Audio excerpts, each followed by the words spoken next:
nessa casa que é de todos nós. Eu trouxe hoje para a gente conversar aqui um tema sobre obsessão. É um tema bastante longo, mas a gente pode colocar, né, poucas pinceladas, mas que a gente possa entender, devido à importância que a obsessão tem na vida de cada um de nós, no nosso dia a dia. Então, no capítulo 9 do Livro dos Espíritos, a questão 459, Kardec perguntou ao Espírito da Verdade a seguinte pergunta que ele fez: os Espíritos influenciam sobre os nossos pensamentos e ações? E a resposta que foi dada é que muito mais do que possa se imaginar, né? E que na maior parte das vezes são eles, os espíritos, que dirigem nós, os encarnados. Então, por aí, meus irmãos, a gente pode ver, né, a importância, a relevância que tem a influência dos espíritos sobre cada um de nós.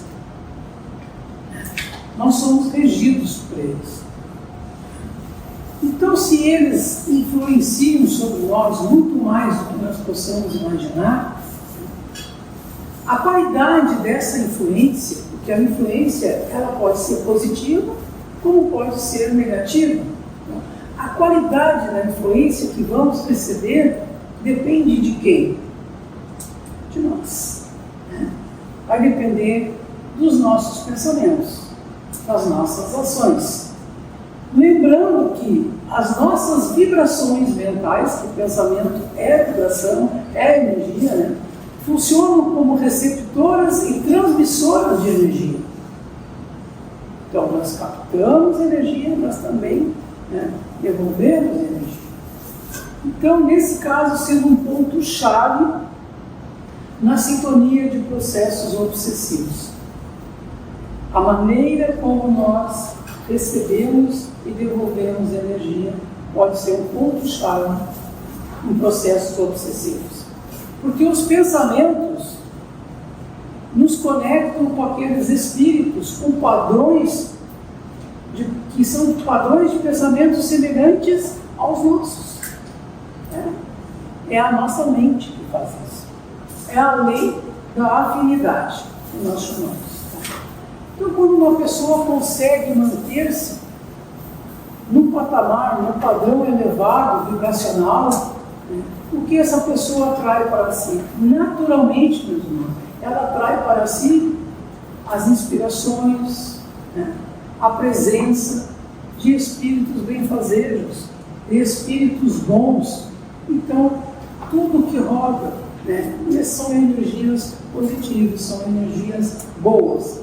Ao contrário, quando a pessoa vibra baixo, né, ela baixa seu padrão vibratório, as suas defesas espirituais caem, né, e ela se fragiliza. Então, de alguma forma, o que ela vai atrair para si? A presença e as inspirações de quem? Os espíritos infelizes, os espíritos inferiores, né? Normalmente, as pessoas conseguem, eu estou falando as pessoas, mas somos nós todos, tá? Independente de ser trabalhador da casa ou não trabalhador da casa, normalmente a gente sente a investida de algum espírito, né, de teor negativo sobre nós. Por quê? Se a pessoa já consegue se manter mais ou menos equilibrada, aí de repente ela se sente incomodada, ela se sente irritada, tornada, com vontade de chutar o pau da barraca, né? Então, assim, isso não é normal, eu não sou assim. Pode sim ser uma influência de um espírito infeliz, de um espírito inferior. Mas se a pessoa consegue, ela tem, né, o hábito de se manter equilibrada, ela consegue livrar-se desse irmão sozinha. Ela não vai precisar ir na casa espírita, ela não vai precisar tomar um passe e fazer trabalho de obsessão. Por quê? Ela por si só, ela vai conseguir afastar esse irmãozinho. Como? Voltando ao equilíbrio, né? As boas vibrações. Sozinha, ela consegue afastar o irmão. Mas há aqueles casos em que a pessoa não se dá conta, né? Ela vai se sentindo incomodada, ela vai se sentindo irritada, né? De repente começa a fazer coisas que ela não costuma fazer, mas ela não se dá conta ali no início do que isso pode ser. Então, já é o início de um processo obsessivo. Ela começa a sentir a ação persistente desse irmão inferior sobre si. Nós chamamos então de obsessão. Tá? E o que buscam esses irmãos inferiores? Eles buscam dominar, influenciar o alvo, ou seja, aquela pessoa que eles já conseguiram plantar a sementinha ali do desconforto, né? Então é ali, o alvo deles é aquele ali. E eles buscam essas criaturas, seja na matéria ou fora da matéria. Porque a obsessão não se dá só sobre pessoas encarnadas como nós vamos ver um pouquinho mais adiante, tá? Então é um processo que começa levemente na nossa mente, até chegar à completa perturbação das nossas faculdades. Daí, sim, já é um processo mais avançado de obsessão. Mas como ocorrem as influências? Falamos há pouco, né? Por sintonia positiva ou negativa. Mas o que é a sintonia positiva? Aquela pessoa que está sempre de bem com a vida, né? Que cultiva bons hábitos, que não exerce o ciúme, a inveja, o ódio, essa série de coisas negativas. É a pessoa que cultiva o hábito da oração, né, da caridade, das coisas boas. Então ela se mantém num patamar elevado, um patamar positivo. Esse está vibrando positivamente e dificilmente, não é que não vai ter, dificilmente, né, vai ter uma obsessão. O contrário, que são aquelas pessoas com pensamentos obscuros. Quem já não viu, ou já não teve até na família alguém assim, né? Aquela pessoa extremamente negativa. Aquela pessoa que conserva o ódio, que conserva o rancor, o egoísmo, a inveja, né? É negativa mesmo. Então, essas alimentam esses irmãos inferiores. Olha o que nós fazemos com a nossa vida. Nós alimentamos esses irmãos inferiores que se ligam a nós, podendo gerar distúrbios físicos e psíquicos. Né? Muitas vezes a gente vê a pessoa, nós costumamos dizer, está bem doidona, está tomada por alguma coisa. Mas na verdade não está dizendo nenhuma mentira, está só falando de uma forma, né, diferente, mas essa pessoa realmente ela está obsidiada, totalmente dominada por esse nosso irmão infeliz. Quando se fala em obsessão, todos nós somos doutores, nós sabemos o que é obsessão. Se eu perguntar para os irmãos aqui agora, o que é uma obsessão? Todo mundo vai dizer na ponta da língua, né? É a ação persistente de um espírito sobre uma pessoa. Sim, é isso, mas não só isso, né? Nós podemos ver, né, que há outras formas de obsessão a partir dessa que nós chamamos que é a ação persistente de um espírito sobre uma pessoa. Então, como a gente não pode, né, abrir um leque de informações que a matéria é muito extensa, eu trouxe 4 exemplos, né, de obsessão fora dessa que a gente falou agora. Por eu julgar, se vocês acharem que não, depois pode puxar minhas orelhas, eu deixo. Tá?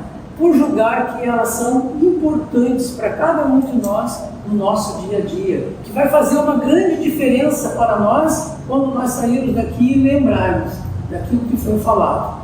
Tá? Então eu trouxe 4 exemplos. Primeiro, obsessão de uma pessoa sobre outra pessoa.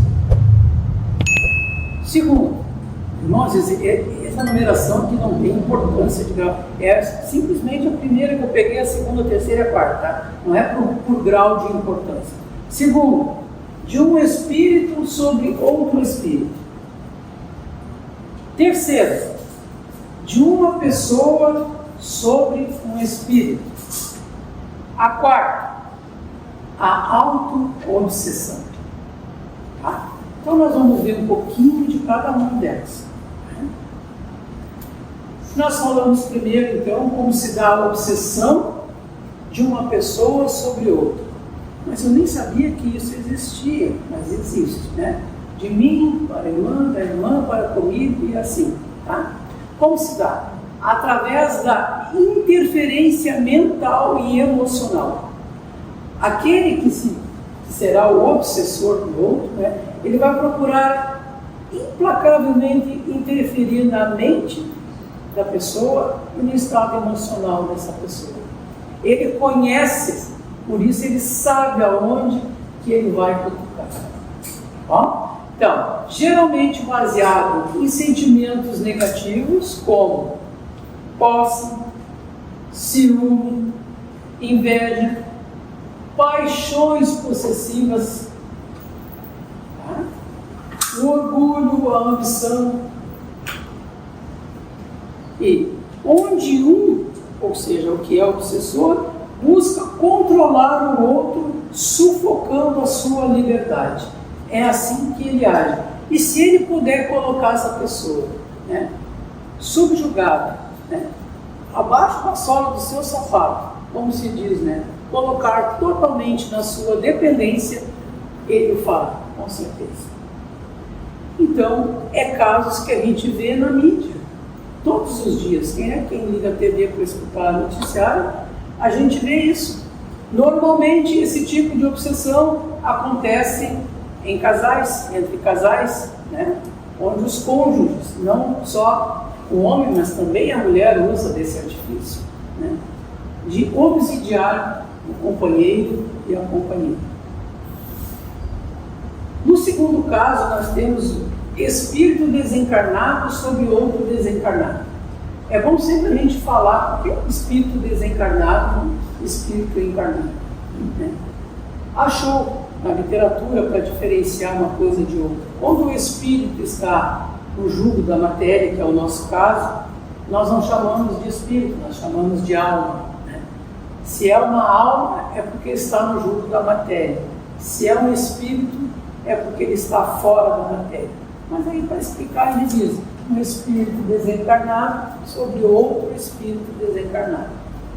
Como todas os outros tipos de obsessão, né, ocorre por sintonia vibratória.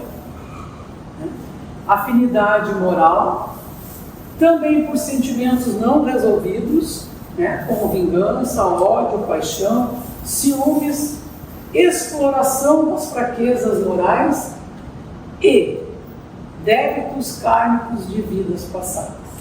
E aí nós lembramos então aquela passagem do Cristo, que ele diz: se tiveres alguma diferença com teu irmão, acerte enquanto estiverem caminhando junto dele. Ou seja, enquanto nós estivermos aqui, se eu tenho uma diferença com a tua irmã, é bom que a gente se acerte aqui. Não pense que quando passar o mundo espiritual, nós vamos nos livrar daqueles nossos desafetos. Não. Tá? Vai ser bem mais fácil até deles nos encontrar e com certeza eles vão cobrar. Tá? Bom, passamos então ao nosso terceira opção aqui. Obsessão de uma pessoa sobre o espírito encarnado. Né? Por que eu trouxe essa? Porque esse é um caso muito sério, de uma pessoa sobre alguém que partiu, espírito que partiu. Como a gente trabalha aqui na casa e trabalha diretamente com as pessoas e faz atendimento fraterno e conversa, isso é mais comum do que os irmãos possam imaginar. Tá? Daquela pessoa que vem aqui. Aí, mas quanto tempo faz que a sua filha, o seu marido, a sua mãe... Né? Ah, já faz 20 anos. Gente, 20 anos a pessoa não largou ainda aquela pobre criatura que tem que caminhar. Né? Se desencarnou, a pessoa precisa ir embora. Como é que se dá esse tipo de obsessão? ocorre por meio de fixação mental intensa, geralmente acompanhada de sentimentos egoístas e possessivos, né? Desde o amor, o desespero e o ódio. Quem já não viu isso? Quem já não viu uma cena dessa, né? Muitas vezes a pessoa perde um ente querido. Eu, infelizmente, já assisti isso. Lá na hora lá, né, da cerimônia, da pessoa se atirar a ponto de derrubar lá o coitado do corpo que está lá, né? O espírito não está ali, às vezes está por perto, não está por ali, mas quem ganha graça já se mandou. Mas aí derrubar a ponto disso, isso não aceitar. Por quê? Quando nós viemos ao mundo, a única certeza que nós temos, quando nós passamos a entender da vida e a entender o que estamos fazendo, é que de que um dia nós vamos ter que voltar, meus amigos. Não tem como nós todos embarcarmos no mesmo trem, fazer a viagem. Às vezes acontece, né? De desembarcar juntos na mesma estação, quando a gente vê esses acidentes, né, que ceifam a vida de uma família toda. Mas isso não é todo dia que acontece, né? Então, assim, nós temos que entender que a vida aqui é uma viagem, né? Uma viagem de trem. Cada um embarca em determinado momento e cada um vai desembarcar em alguma estação que não é a nossa. Ou nós vamos desembarcar antes, ou nós desembarcaremos depois, né? E nós temos que entender que isso é uma coisa normal, tá? A vida não se extingue, não do ponto de vista nosso. Ah, a morte, que morte? Da onde? A morte não existe, né? O corpo físico, esse aqui, é um instrumento que Deus nos presenteou para que pudéssemos transitar aqui pelo planeta Terra, cumprir as nossas obrigações, né, para passar aquilo que deveríamos passar, para alijar as nossas imperfeições.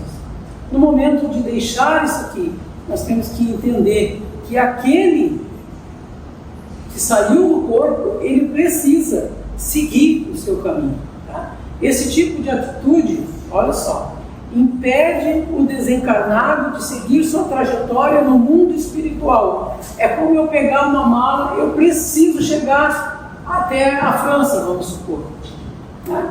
Já peguei minha malinha, já saí de casa e chego no aeroporto, alguém me impede de viajar e eu preciso chegar na França. Imagina o desespero, né? É muito maior, meus irmãos, de um espírito que já deixou a matéria, que precisa seguir o seu caminho, e ele é como? Sugado pelo pensamento de alguém que não aceita a sua partida. Esse irmão, influenciado pelos pensamentos constantes do encarnado, porque ele não dá trégua, é dia e noite pensando, ele se vê ligado à vida terrena, preso, e isso causa-lhe sofrimento e desequilíbrio. Através dessa projeção de pensamentos e emoções fortes, forma-se uma sintonia fluídica que prende a ambos, prende aquela pessoa que não aceita, né, a ida daquele bem, daquela pessoa, né, que quer bem, como também ao outro. Ficam ligados um ao outro, prejudicando os dois. Então, é infeliz aquele que fica e é muito mais infeliz ainda aquele que parte.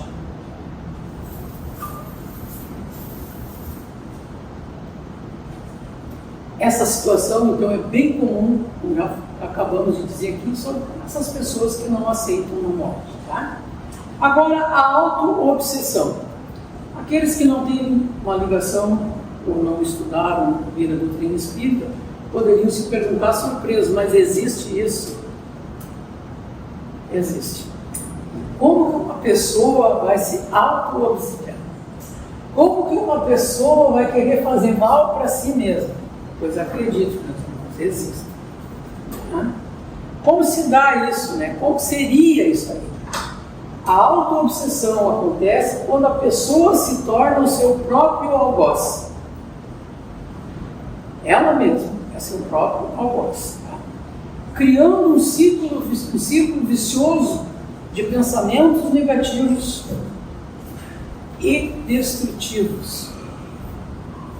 Como, por exemplo, essa pessoa usa a culpa, a autopiedade, a autossabotagem, que afetam a sua saúde mental e física, bem similar às obsessões espirituais.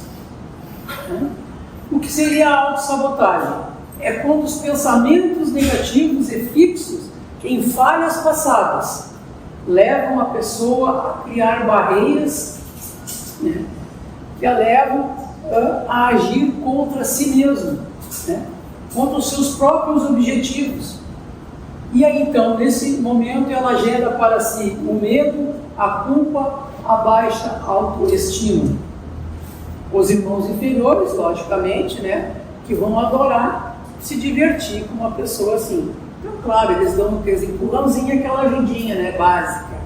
Então, e a pessoa que se auto-obsidia, ela sabota o seu próprio sucesso por acreditar que ela não seja merecedora ou que ela não seja capaz de vencer. É muito comum essas pessoas usar o coitadismo. Elas necessitam ser aquela para quem nada dá certo. Elas necessitam da piedade dos outros. Elas necessitam ter uma doença, nem que não tenha, mas ela tem que falar para alguém que ela está muito doente, porque ela tem que usar do coitadismo. Ela tem que saber que as pessoas estão com pena dela. Eu acho, meus irmãos, a piedade, a pena que se diz, um sentimento muito triste que a gente possa ter por alguém. Mas essa pessoa, ela se auto-sacrifica. Então, esse é a pessoa que se auto-obsidia. Em suma, meus irmãos, a obsessão é um fenômeno heterogêneo. Por quê? Porque o cérebro humano, as suas experiências de vida, os seus medos, não é igual para cada um. Eu sou diferente, os irmãos são diferentes de mim. Varia muito de pessoa para pessoa, deixando claro que nós já sabemos que cada um de nós é um universo à parte. Mas então, o que fazer para evitar as obsessões, sejam elas de que forma, de que natureza for? Focar no fortalecimento pessoal e na manutenção de uma vida equilibrada e virtuosa. Nós falamos antes, aquela pessoa zen, só pensa no bem, é uma vida virtuosa, ela vai vibrar só com coisas positivas. Buscar a oração naquela do orai e vigiar.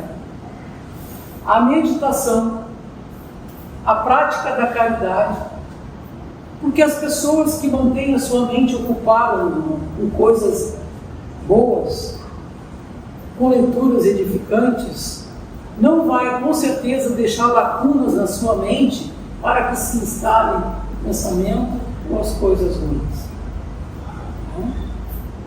Procurar estudar e colocar em prática os ensinamentos do Cristo. Meus irmãos, nós temos que colocar uma coisa na nossa cabeça, que a doutrina do Cristo encerra tudo, absolutamente tudo de que nós necessitamos para que possamos nos tornar um ser humano fortalecido espiritualmente e moralmente. Não existe como nós nos fortalecermos espiritualmente e moralmente se nós não buscarmos os ensinamentos do nosso irmão maior. Então, como eu havia dito no início, a obsessão é um tema muito amplo, muito, meus irmãos. Não é só isso que eu passei aqui agora na exposição de 30 minutos. Por ser esse tema tão longo, tão vasto, entre esses pontos que eu falei aqui hoje, a cada um desses há muitas nuances em meio de cada tópico aqui hoje abordado. Mas ainda assim eu acredito ter aberto uma pequena janelinha que nos permitiu, de uma forma muito modesta, a compreensão sobre esse tema. Pelo menos deu uma clareza, né? Como é que pode funcionar.